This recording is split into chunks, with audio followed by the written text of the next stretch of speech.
Olá, tudo bem? Que bom te ver por aqui. Vamos iniciar mais uma live do Seminário Empresa. Hoje nós temos aqui a professora Carla Thaís. Ela tem a expertise justamente do direito digital. E ela vai trazer um tema muito polêmico e proveitoso para você, que é empresário e empreendedor. É o tema justamente empresa Big Tech no mercado digital. Você sabe o que é isso? Se você não sabe, nos acompanhe. A professora Carla Thaís vai justamente trazer essas expressões sobre isso, sobre a sua pesquisa. Ela é advogada previdencialista, ela é mestranda em Direito pela Universidade Federal e é bolsista da CAPES, é uma pesquisadora sobre essa temática. Então ela vai trazer justamente tudo isso numa palhinha, né, de forma concisa, as suas expressões, os seus estudos com relação a essa temática. Então, sem delongas, com você, a professora Carla Thaís. Thaís, muito obrigado por ter vindo, viu? Vamos lá, com você agora, valeu. Primeiramente, agradeço ao senhor, muito obrigada por esse convite, fico muito honrada em tratar desse assunto aqui no seu canal. Eu decidi falar sobre o tema porque eu acho muito importante tratar do direito digital e empresarial, né, juntos. O empresarial, ele tem essa dinâmica de estar atrelado a vários ramos do direito. E eu gostaria de adentrar no viés, como o senhor falou, das Big Techs, né, que são conceituadas como as grandes empresas no mercado digital, grandes potências mundiais. E é necessário entender como é que funciona, né, esse novo comércio que surgiu agora no século XXI. Um exemplo, né, para deixar mais claro o conceito de Big Tech, é que elas utilizam nossos dados como matérias-primas, né, que é considerado hoje o novo petróleo, através do algoritmo e da inteligência artificial, o que a gente chama, na esfera do direito digital, de capitalismo de vigilância. A gente pode citar como exemplo dessas empresas o Facebook, a Amazon, o TikTok e o Instagram. Esse capitalismo de vigilância, né, essa questão das empresas, das Big Techs usarem nossos dados como matéria-prima, influencia muitas vezes na tomada de decisão das pessoas, né, dando destaque aos processos democráticos, especialmente nas eleições, né, presidenciais, como foi visto na última eleição presidencial. Os algoritmos eles tomaram conta das redes sociais e disseminaram inúmeras fake news que alguns especialistas entendem que influenciaram sim no processo democrático e na tomada de decisão do cidadão. Só para a gente ter ideia, no ano 2022, 2,94 bilhões de pessoas acessaram o Facebook. Então, isso é um aumento de 3% ano a ano. Né? Muito grande. Isso, desde que o Facebook ele passou a ser ele foi criado, né? E aí a gente tem que esse mercado é um novo mercado, diferente do mercado da vida real. E aí eu trouxe, né, como esse mercado ele influencia nos direitos humanos. Essas empresas, elas devem respeitar os direitos humanos? E a resposta é sim, essas empresas elas devem respeitar os direitos humanos.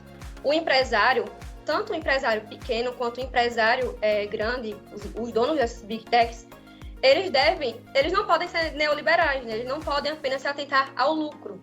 Né, questões como meio ambiente, direito de trabalho, diversidade de gênero, raça e cor devem ser respeitados. Ô, Carla, você trouxe essa expressão aqui das Big Techs. Como ficaria as Big Techs com relação efetiva dos direitos humanos? Você citou os direitos humanos aí. Elas teriam obrigação? Qual seria um exemplo dessas obrigações ligadas ao direito humano dessas grandes empresas, ao seu ver e na sua pesquisa? Sim, com certeza as empresas devem respeitar os direitos humanos. Como eu falei, todas as empresas devem respeitar, especialmente as Big Techs, porque elas estão em um patamar mais elevado, né? Elas não estão em um âmbito nacional ou regional, elas estão em um âmbito internacional. Inclusive, a gente pode citar a questão do Pacto Global, né, que instituiu alguns princípios, como proteger, respeitar e remediar, e a Agenda 2030, né, que é algo mais recente, sim, e trouxe também objetivos e princípios que devem ser respeitados pelas empresas. Sim. E é necessário que as empresas elas contribuam para a evolução da sociedade.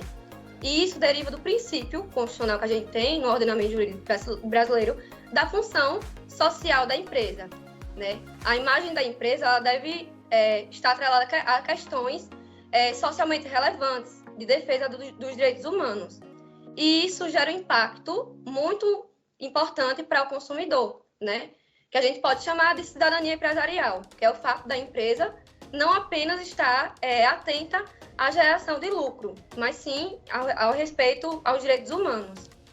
A gente também pode citar um ponto importante, é que no ciberespaço, veja bem, é preciso que as empresas contribuam para a evolução da sociedade. E isso deriva do princípio da função social da empresa, né? A imagem da empresa, em frente às questões de direitos humanos, ela passou a ser uma questão importante. Antigamente, isso não era tão debatido como atualmente. E o respeito às normas passa a ser valorizado pela perspectiva do consumidor. E é assim que a empresa ganha cidadania empresarial.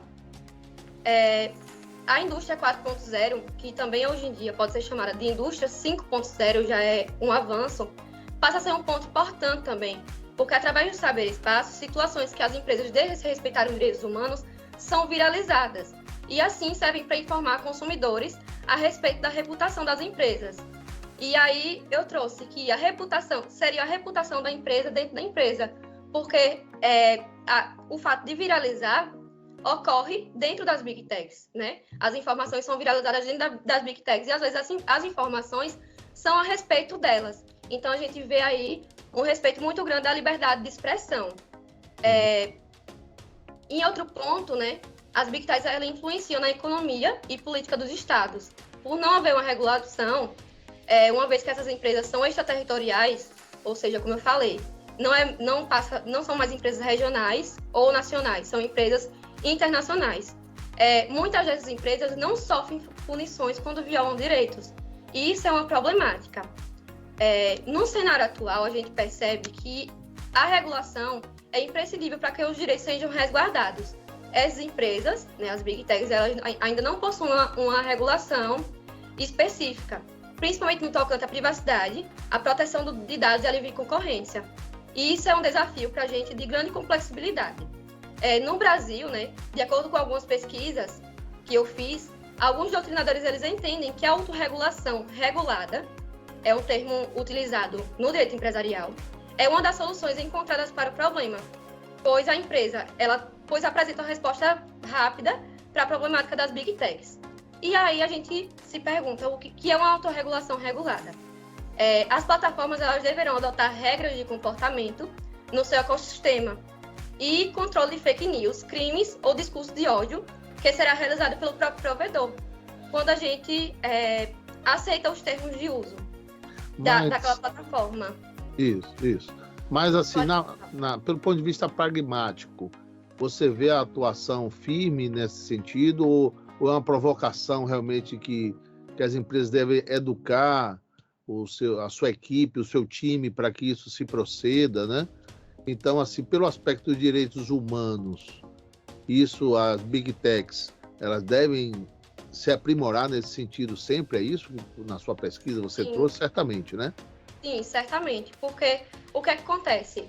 Como eu falei, como as Big Techs elas estão em um âmbito global, elas estão em diversas nações, a questão de violação de direitos humanos são mais acentuadas, certo? Sim. E geralmente não há uma regulação, né? A regulação, como eu falei, o Pacto Global, a Agenda 2030, só que é necessário que haja essa regulação dentro de cada Estado-nação, certo? Porque caso algum direito seja violado, por exemplo, aqui no Brasil a gente pode ter um direito positivado e na Índia não. Então, eu acredito que além do direito internacional, o direito nacional deve positivar essa regulação, certo? E aí, como eu falei, né? As plataformas elas deverão adotar regras de comportamento no seu ecossistema e controle sobre as fake news, dos crimes ou discurso de ódio, né? Sendo essa operacionalização das Big Techs com relação justamente às suas plataformas, né? Sua aplicação nos direitos humanos e a própria cidadania empresarial que você citou. Como é que elas poderiam ser aplicadas, por exemplo? Então, uma solução é a autorregulação, que se trata, né, de que as plataformas elas deverão adotar regras de comportamento no seu ecossistema, dentro da empresa, nos termos de uso, de controle sobre fake news, crimes ou discurso de ódio. E isso será feito pelo próprio provedor da plataforma, com a possibilidade de, caso violado algum direito, recorrer-se ao judiciário. Só que a gente tem um problema, né? Que ao se observar que o direito privado ele não pode garantir os direitos fundamentais, né? Só o direito privado, lá naqueles termos de uso, a gente vai lá, aceita, e aquilo já está garantindo de alguma forma... Você fala na plataforma, o cara clica ali, né? Isso. Confirme, aceita o regulamento, aí o cara clica ali, né? Entendi. Isso. A partir daquele momento, a gente aceita os termos de uso das plataformas. Só que, como eu falei, as plataformas são internacionais, né? São de âmbito internacional. Então, nem sempre elas vão atribuir algum direito que seja nacional. Eu até passei por um caso, essa semana, direito do consumidor de uma plataforma que é reconhecida em âmbito internacional, que foi a do FaceTune, né? Aquele aplicativo de editar foto. Eu contratei o FaceTune e desisti da compra no prazo de 7 dias, como prevê o Código do Consumidor. Certo. E aí, solicitei o reembolso, né, no suporte da empresa, e a empresa, ela alegou que, como eu aceitei os termos de uso, nos termos de uso tinha dizendo que eu não poderia desistir da compra no prazo de 7 dias, diferentemente do que ocorre no Código do Consumidor, eu não teria direito ao reembolso. Então, nesse sentido, eu teria que... isso daí seria uma autorregulação da empresa, ela estava se autorregulando, só que, como o meu direito, né, do consumidor foi violado, eu vou recorrer ao judiciário para ter garantido. Então, esse seria aquele formato que às vezes a gente vai no mercado, aí a gente compra um produto lá no mercado, aí a pessoa chega lá, a caixa fala assim, olha, só tem 24 horas para testar e devolver. Ali é autorregulação fora da regulação determinada pela lei, né? Porque o Código Consumidor determina 7 dias. Isso acontece muito. Às vezes a gente vai comprar um produto numa loja, o senhor tem 3 dias para conferir e devolver se for o caso. Passou desse tempo, não pode mais. Como é que não pode mais? Se a própria legislação consumerista é de 7 dias. Então, cada empresário quer se autorregular, não é bem assim, né? Acho que é isso que você quer aplicar, não é isso? Isso mesmo. E aí, uma resposta efetiva, né, que eu trouxe para resolver esse problema é que seria necessária a integração da regulação estatal, né, mais firme com relação a Big Techs, e com sistemas privados, com o fim de abarcar a proteção dos direitos humanos. Não só a autorregulação. Eu acredito que a autorregulação não seja tão eficaz para resolver essa problemática, mas sim a autorregulação agregada à intervenção estatal. Mas não aquela intervenção estatal muito firme, certo? Porque eu acredito que a empresa ela deve ter a sua liberdade, né?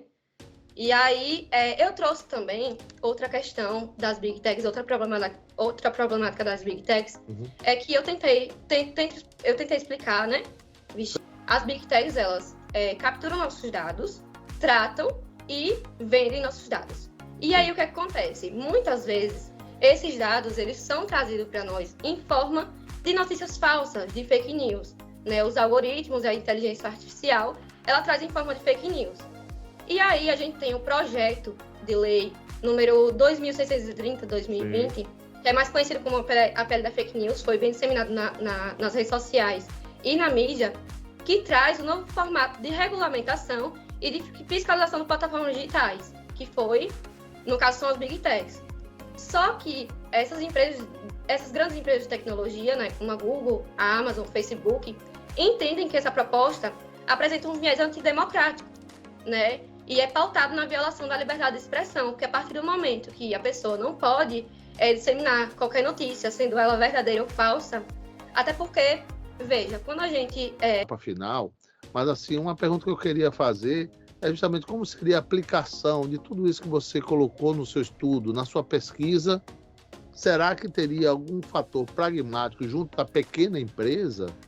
Porque você falou no Big Techs, nas grandes empresas, essa aplicação de direitos humanos, da cidadania empresarial. Como isso poderia repercutir no pequeno empresário, no pequeno empreendedor? O que é que você acha? Então, eu acredito que, assim como as Big Techs, né, as grandes empresas, as pequenas empresas elas também devem estar atentas à sua reputação. Porque hoje o valor da empresa ela não é voltado apenas para a marca, não é voltado apenas para o que a empresa tem de objeto material. Não é só obter a lucratividade, né? Isso. Tem a humanização de obtenção dessa lucratividade, né? Respeitar o próximo, respeitar a dignidade, né? Isso. E a ONU, ela criou, né, alguns selos, na verdade, que estão nos 17 objetivos da ONU, as ODS, que trazem essa questão da reputação das empresas. Se a empresa tem um selo, ok, ela vai instigar o consumidor a consumir aquele determinado produto. Então, isso se aplica também nas pequenas empresas. As pequenas empresas elas devem estar atentas também à sua reputação. Até porque, e também a sua função social. A função social não é distrita apenas às grandes empresas, sim as pequenas empresas também, inclusive elas que estão mais próximas do consumidor, elas que veem como também devem estar atreladas às pequenas empresas, certo? E a reputação destas. E aí, acho que é necessário haver a divulgação, né, dos objetivos e princípios da ONU nas pequenas empresas também, né? Isso a gente vê uma questão de política pública do Estado, que é para os pequenos empresários entenderem, né, que é necessário que haja o respeito aos princípios e aos direitos humanos, para que os consumidores tenham consciência também da necessidade de haver a cidadania empresarial, independente de ser uma grande empresa ou não. Tranquilo. Na verdade, isso aí tudo implica na nossa capacidade também de divulgação, para isso que chegue aos pequenos, médios e grandes empresários, né? Isso. Mas, diante disso tudo, eu queria agradecer a você que está nos acompanhando, a você que assiste os vídeos, o conteúdo do nosso canal, agradecer a Carla Thaís pela sua contribuição, pela sua pesquisa e passar para ela as palavras finais. Então, diante de tudo isso, eu percebo, e durante toda a minha pesquisa, né, atrelada à empresa, a direitos humanos e ao direito digital, que os direitos humanos estão cada vez mais, né, inseridos em todos os ramos do direito, e é necessário que haja um respeito a eles, independente da gente estar no âmbito nacional, internacional ou regional. E é isso, espero ter contribuído de alguma forma para o seu canal, para o seu ilustre canal, que inclusive é muito bom. Tá bom. Então, gente, obrigado a Carla, obrigado a você que está nos assistindo e até a próxima. Valeu, Carla, valeu. Tchau. Tchau.